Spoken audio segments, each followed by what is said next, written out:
Hi viewers, welcome to our channel. AP liquor స్కామ్‌లో రోజుకో కీలక పరిణామం అయితే చోటు చేసుకుంటుంది. ఇవాళ ఈడీ కూడా ఈ కేసులోనే రంగంలోకి దిగిందని చెప్తున్నారు. మరి రోజు రోజుకి జగన్మోహన్ రెడ్డి గారి మెడ కూడా చుట్టుకునే అవకాశం ఉంది. తొందరలో కూడా అరెస్ట్ అయ్యే అవకాశాలున్నాయంటూ కూడా అభిప్రాయపడుతున్నారు చాలామంది. సో, మరి ఎక్కడి వరకు వెళ్ళొచ్చు ఈ లిక్కర్ స్కామ్? జగన్మోహన్ రెడ్డి గారి అరెస్ట్‌కేమన్నా దారి తీయొచ్చా? ఇప్పుడు ఇదే అంశం డిస్కస్ చేయడానికి ప్రెజెంట్ మనతో పాటు సీనియర్ జర్నలిస్ట్ అరవింద్ కొల్లి గారు ఉన్నారు. వారిని అడిగి తెలుసుకునే ప్రయత్నం అయితే చేద్దాం. నమస్కారం sir. Sir, AP liquor scam వ్యవహారం కూడా మనం చూస్తూ వస్తున్నాం. అది చాలా మంది అధికారులు అరెస్ట్ అయ్యారు. ఇక పొలిటీషియన్స్ అరెస్ట్ కావాల్సి ఉంది. అందులో ముఖ్యంగా జగన్మోహన్ రెడ్డి గారి మెడకే చుట్టుకుంటుందని కూడా అంటున్నారు. ఇప్పుడు ఈడీ కూడా రంగంలోకి దిగింది. ఈడీ రంగంలోకి దిగడం అంటే అక్కడ మోదీ గారు, అమిత్ షా గారు కూడా గ్రీన్ సిగ్నల్ ఇచ్చారు అని అభిప్రాయాలు కూడా వ్యక్తం అవుతున్నాయి సార్. మరి ఏం చెప్తారు? అరెస్ట్ అయ్యే అవకాశం ఉందా సార్? ఆంధ్రప్రదేశ్ లిక్కర్ స్కామ్‌కు సంబంధించి జగన్మోహన్ రెడ్డి అరెస్ట్‌కి సంబంధించినటువంటి అంశాలు వీటన్నిటి చుట్టూ తిరుగుతున్నట్టు ఊహాగానాలు. అవును. వీటి గురించి కాస్త మాట్లాడుకోవాల్సినటువంటి అవసరం ఉంది. ఈ ఊహాగానాల్లో ప్రధానంగా వస్తుంది జగన్మోహన్ రెడ్డి అరెస్టు. జగన్మోహన్ రెడ్డితో పాటు మరికొంతమంది మిథున్ రెడ్డి, మరికొంతమంది అరెస్టుకి సంబంధించిన ఊహాగానాలు. అసలు బేసికల్‌గా ఒక అప్రాప్రియేట్ పద్ధతిలో విచారణ జరుగుతోందా లేదా అనేటటువంటి అంశం, విచారణను ఇన్ఫ్లుయెన్స్ చేస్తున్నారు అధికార పార్టీ ముఖ్యంగా కూటమి నాయకులు అనేటటువంటి అంశం, ఈ ఆరోపణలు అటువైపు నుంచి వస్తున్నాయి. ఈ మొత్తంలో గమనించాల్సిన ఒక ప్రధాన అంశం ఉంది. లిక్కర్ స్కామ్లో ప్రాథమికంగా క్రైమ్కి సంబంధించినటువంటి పోర్షన్ ఏంటి అనేది ప్రధానమైన అంశం. అంటే నేను ఒక చిన్న లెక్క చెప్తా. ఓకే. ఒక రాష్ట్ర ప్రభుత్వం ఒక జిల్లా నుంచి, రాష్ట్ర ఎక్సైజ్ ఖజానాకి ఒక జిల్లా నుంచి ఎక్స్ ఆదాయం వచ్చిందనుకోండి. ఎక్స్ కంటే ఎక్కువ వస్తే సేల్స్ పెరిగినట్టు భావించాలి. ఎక్స్ కంటే తక్కువ వస్తే సేల్స్ ఏమైంది అనేది ఆలోచించాలి. అయితే ఈ క్రమంలో జనరల్గా సహజంగా ఎక్సైజ్ ప్రొసీజర్ ఉండేదంటే, గతంలో రాష్ట్ర ప్రభుత్వం ఎక్సైజ్ వేలం పాటలు పెట్టేది, ఆక్షన్స్ పెట్టి ఒక గ్రామానికో లేదా ఒక షాపుకు సంబంధించిన పెరుగుదల తగ్గుదల ఒక బెంచ్ మార్క్ పెట్టుకొని ఒక ఒక ఊరు నుంచి ఒక 5 లక్షలకి ధరావత్తు తీసుకొని ఒక 15 లక్షలు 25 లక్షలు దానికి వేలం పాట నిర్ణయించేవారు. అది అక్కడి నుంచి పెరిగేది. కొన్ని సందర్భాల్లో ప్రభుత్వం అంచనాలకి మార్కెట్లో ఉన్నటువంటి మిగతా సహజంగా పోటీదారుల అంచనాకి అందనంత స్థాయిలో భారీగా పెరిగినటువంటి సందర్భం ఉంది. ఆ తర్వాత దాని ప్రొసీజర్ని మార్చారు. ఎలక్షన్స్ ముందు రావడం కోసం ఫిక్స్ చేశారు అనేటువంటి ఆరోపణలు కూడా ఉన్నాయి. ఇది ఒక అంశం ఉంది. అంటే షాపుకి నిర్ణీత ధరని నిర్ణయించి లాటరీ తీయటం అనే ప్రక్రియను ప్రారంభించారు. అంటే ఒక షాప్కి ఒక ₹1,00,00,000 అక్కడి నుంచి ఎక్సైజ్ శాఖ గతంలో వస్తుంది అనేది, అంటే దాన్ని ఫిక్స్ చేసి ఇదే ₹1,00,00,000కి ₹2,00,000 ధరావత్తు చొప్పున ఓపెన్గా ఆప్షన్ పెట్టేవాడు, ఓపెన్గా లాటరీ పెట్టేవాడు. ఆప్షన్ అనే పదం అప్పటి నుంచి పోయి లాటరీ వచ్చింది. లాటరీ వచ్చినాక ఆ లాటరీలో ఆ షాపు నిర్ణీత అమౌంట్ని ఫిక్స్ చేసి, గరిష్ట నిర్ణీత అమౌంట్ని ఫిక్స్ చేసి దాన్ని లాటరీ తీయటం మొదలుపెట్టారు. ఆ లాటరీ కోసం పార్టిసిపేట్ చేసేవాళ్ళు ఒక్కొక్కళ్ళు ₹2,00,000 పెట్టాల్సినటువంటి పరిస్థితి ఉండేది. ₹2,00,000 పెట్టిన తర్వాత దీంట్లోంచి ఎవరైతే షాప్ దక్కించుకుంటారో వాళ్ళు షాప్ని కంటిన్యూ చేయడం, మిగతా వాళ్ళు పెట్టినటువంటి ధరావత్తు అనేది కోల్పోవటం జరిగేది. ఇట్లా ధరావత్తు ద్వారానే భారీగా నిధుల సమీకరణ జరిగింది అనేటటువంటిది ఇటు తెలంగాణ, అటు ఆంధ్రప్రదేశ్ ప్రభుత్వాల మీద ఆరోపణలు ఉన్నాయి.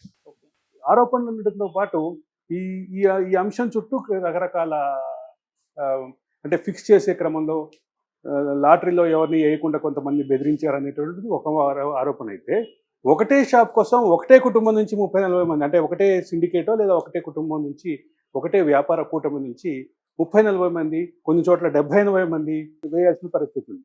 అంటే 70-80 మంది వేశారంటే అది ఒకటే యాజమాన్యానికి సంబంధించిన సిండికేట్ నుంచి వేస్తే దాదాపు ₹1,60,00,000 ఒకటే షాప్ కోసం పోటీ పడేటువంటి పరిస్థితి.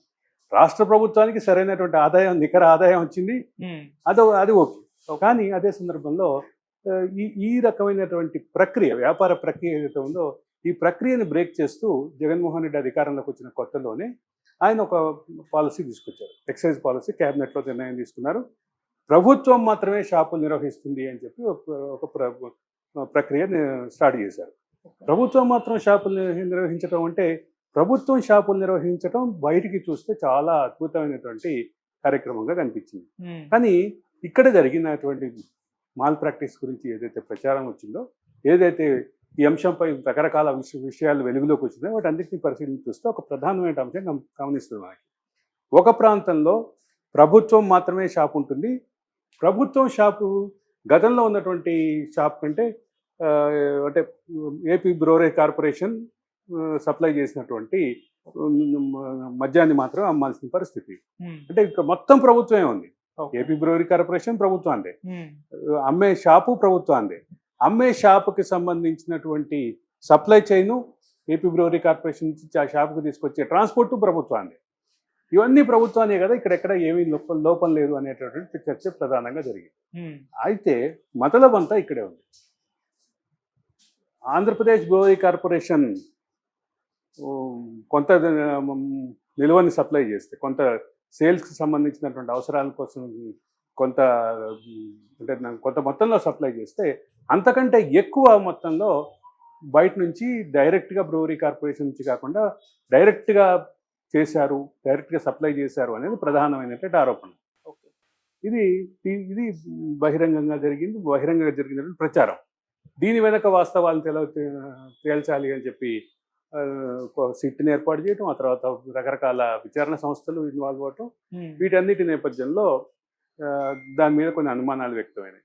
ఇప్పుడు అర్థమైంది కదా, ఈ మొత్తం జరిగింది ఎవరి చుట్టూ, ఎక్కడ ఎవరి చుట్టూ, రాష్ట్ర ప్రభుత్వం పాత్ర ఏంటి, ఈ రాష్ట్ర ప్రభుత్వం సప్లై చేసినటువంటి మద్యం కంటే ఎక్కువ మొత్తంలో కొంత సప్లై చేశారా, ఈ మొత్తాన్ని నియంత్రించడానికి ఒక ఐఏఎస్ ఆఫీసర్ని పూర్తిగా తమకు అనుకూలమైనటువంటి ఐఏఎస్ ఆఫీసర్ని తెచ్చిపెట్టారు.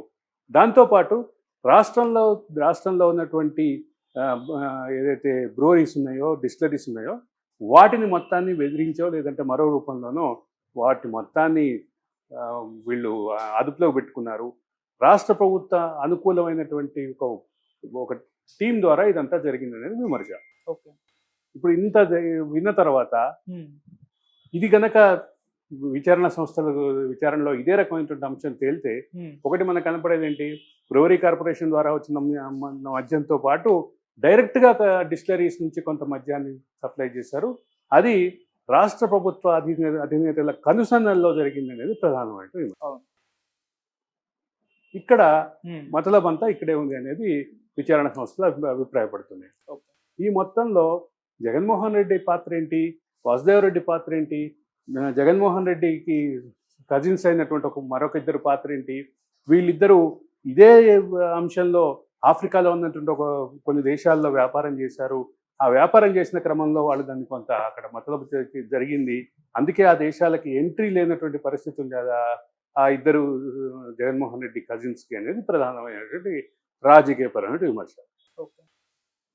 ఇంత దీంట్లో ఒక అంశం బ్రూవరీ కార్పొరేషన్ నుంచి వచ్చిన మొత్తం కంటే ఎక్కువ మొత్తం అన్నారు. ఇక దీంతో పాటు దానికి సంబంధించినటువంటి బ్రాండ్ల క్వాలిటీ, వాటికి సంబంధించిన ప్యాకింగ్ అంటే మీకు బాగా గుర్తుండాలి, ఒక సుమారుగా ఒక 4 సంవత్సరాల క్రితం ఒక ఫోటో బాగా వైరల్ అయింది. ఒక అంటే ఫినాయిల్ బాటిల్ లాంటి లో క్వాలిటీ బాటిల్లో ఫుల్ బాటిల్ అమ్మడానికి బయటికి వచ్చింది అనేది ప్రధానమైన అంశం. దాన్ని అప్పట్లో ఎస్పీఓ ఆర్గానిక్స్ అక్కడ దాంట్లో తయారైనట్టుగా చూపించారు. వీటన్నిటిలో ఇట్లాంటి రకరకాల ఆరోపణల నేపథ్యంలో దీనిపైన విచారణ జరిగింది. కొంతమంది వ్యక్తులకు సంబంధించిన పాత్ర ఉంది అనేది క్లియర్. ఇక ఈ అంశంలో జగన్మోహన్ రెడ్డి అరెస్ట్ అవుతాడా కాడా అనేది ప్రధానంగా మీ ప్రశ్నలో ఉంది. జగన్మోహన్ రెడ్డి అరెస్ట్ అవుతాడా కాదా అన్న ఊహాగానం కంటే ముందు, జగన్మోహన్ రెడ్డి కంటే ముందు అక్యూజ్డ్గా ఉన్నటువంటి విజయసాయిరెడ్డి పాత్ర, విజయసాయిరెడ్డి అరెస్టుకి, విజయసాయిరెడ్డి తర్వాత ఆయన అప్రూవర్గా మారతాడనే ఊహాగానం, వీటన్నిటి నేపథ్యంలో జగన్మోహన్ రెడ్డి కంటే ముందు విజయసాయిరెడ్డి అరెస్ట్ అవుతారా కాదా అనే చర్చ జరిగింది. అదే సందర్భంలో ఎస్పీఓ ఆర్గానిక్స్తో పాటు మరికొన్ని డిస్టిలరీలకు సంబంధించినటువంటి యాజమాన్యాలతో కూడా వాళ్ళని కూడా విచారణ జరిపినటువంటి సందర్భం చూసాం. ఎస్పీఓకి సంబంధించినటువంటి ఎస్పీవై రెడ్డి గారి అల్లుడు మీద కూడా కేసు బుక్ అయినటువంటి సందర్భం ఉంది.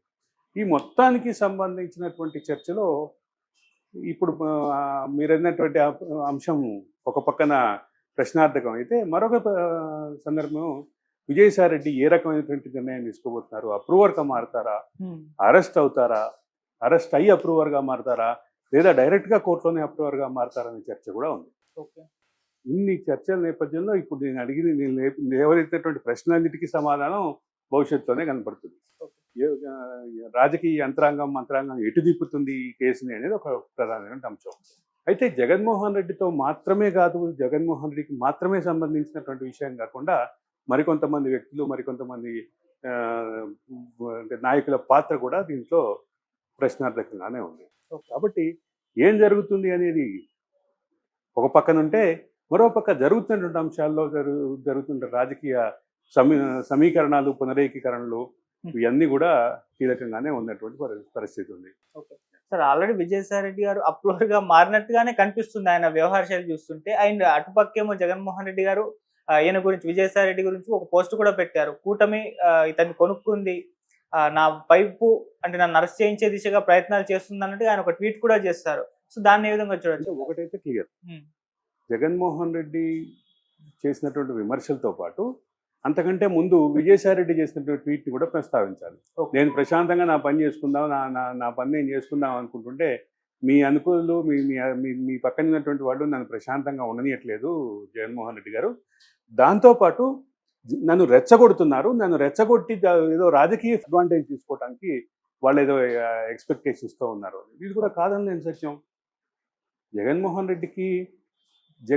రెడ్డికి షాడో లాగా Jaganmohan Reddy is nothing but Vijayasai Reddy is nothing but Jaganmohan Reddy అన్న స్థాయిలో ఉన్నటువంటి అనుబంధం కానీ, రాజకీయ అనుబంధం కానీ, కుటుంబ పైన ఉన్నటువంటి విశ్వాసం కానీ, ఇవన్నీ సన్నగిల్లటానికి జగన్మోహన్ రెడ్డి కారణమా, కూటమి చేసినటువంటి ప్రలోభాల కారణమా, జగన్మోహన్ రెడ్డి చుట్టూ ఉన్నటువంటి కోటరీ కారణమా, ఇవన్నీ కూడా ప్రశ్నార్థకాలు. ఒక రోజులో జరిగింది ఓవర్ నైట్ జగన్మోహన్ రెడ్డి అంటే విజయసాయి రెడ్డి అంటే జగన్మోహన్ రెడ్డి అనే ప్లేస్ నుంచి పూర్తిగా మారిపోయేటటువంటి అవకాశం అయితే లేదు. ఒక రోజులో జరిగిన పరిణామం అయితే కాదు. పైగా విజయసాయి రెడ్డి వ్యక్తిగతంగా తెలిసిన వాళ్ళు కానీ, విజయసాయి రెడ్డి రాజకీయ వ్యవహార శైలిని కానీ, ఆయన వ్యాఖ్యానాలను కానీ తెలిసిన వాళ్ళు కానీ, వాటిని చూస్తున్న వాళ్ళని కానీ, సుమారుగా 2 దశాబ్దాలుగా వాటిని దగ్గరగా చూస్తున్న మనలాంటి వాళ్ళం కానీ ఎవరికి అవసరం అంటే ఇబ్బందికరంగా కానీ, అంటే ఒక కంక్లూజన్ ఏంటంటే ఆ రకమైనటువంటి మార్పుకి ఏదైనా కారణం కాదు. అంటే వీటన్నిటిని కలిపినటువంటి కారణం, బలమైన కారణం ఏదో ఉండొచ్చు. దాంతోపాటు ఒక్క కారణం మాత్రమే ఉండేటటువంటి పరిస్థితి కూడా కాదు. ఖచ్చితంగా బహుళ కారణాలు ఉన్నాయి, బహుళ వ్యక్తులు ఉన్నారు. జగన్మోహన్ రెడ్డి, విజయసాయి రెడ్డి కలిసి ఉంటే ఇబ్బంది పడేటటువంటి కొంతమంది జగన్మోహన్ రెడ్డి కోటలో ఉన్నటువంటి వ్యక్తులు ఉన్నారు. అవేమి మాట్లాడటానికి ఏమి ఇబ్బందికరమైన అంశాలేం కాదు. అందరికీ తెలిసిన విషయమే, అందరికీ బహిరంగ రహస్యమే. జగన్మోహన్ రెడ్డి, విజయసాయి రెడ్డి మధ్య ఆ బంధం దూరం పెరగటానికి చాలా మంది వ్యక్తులు కారణం ఉంది. అయితే దీంట్లో జగన్మోహన్ రెడ్డి పాత్ర ఎంత ఉంది, ఏముంది అనేది తర్వాత విషయం. ఇక్కడ విజయసాయి రెడ్డి చుట్టూ తిరుగుతున్నటువంటి ప్రశ్నలకు మాత్రం సమాధానం విజయసాయి రెడ్డి జగన్మోహన్ రెడ్డి కుటుంబానికి దూరం అవడానికి బహుళ కారణాలు ఉన్నాయి అనేది వాస్తవం. Thank you so much.